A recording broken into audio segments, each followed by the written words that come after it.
Jordan here. What's up, guys? This week the topic is marriage. Now, some of you guys may have heard this statement, doing marriage God's way, right? God's way. And sometimes that's hard to discern. You may have seen so many things around you, marriages that imploded, maybe your parents, aunts, uncles, cousins, friends, right?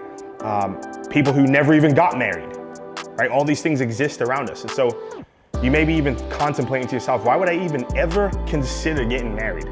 Does that even make sense? And so I just want to propose to you a different way to look at this idea of marriage today. None of us want to be used and abused, right? We get into relationships because we're looking for love. We want someone who sees the good, the bad, and the ugly and loves us anyway. And ultimately, the only person who fully sees the good, the bad, and the ugly and loves us anyway is Jesus. But moving back to the idea of marriage, like I said, none of us want to be used and abused. And so how can we mitigate or try and stop that from actually happening, right?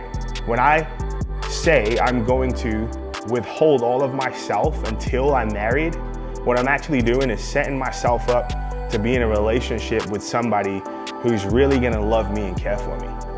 Because somebody who's coming in to simply use and abuse me and maybe take my body or take me emotionally and not give back, right, is not gonna go all the way to marriage with me in order to get that. Probably gonna go somewhere else to try and find that.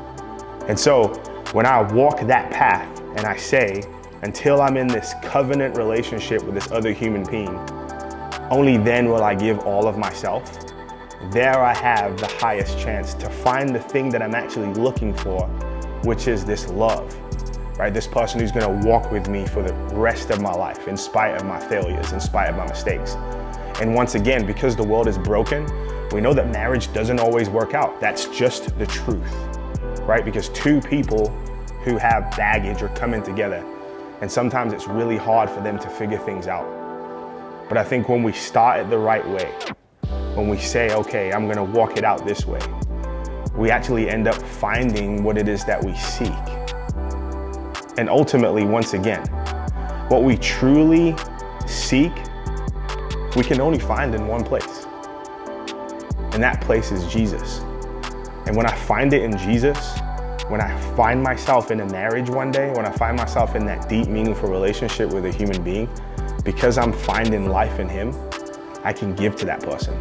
And if they're doing the same, that relationship becomes about two human beings mutually giving to each other because they've been given to, instead of two human beings taking from each other, trying to find something that they'll never ultimately find in each other. And so as you talk to your friends this week, help them understand two things. One, that what they're truly looking for can only be found in Christ.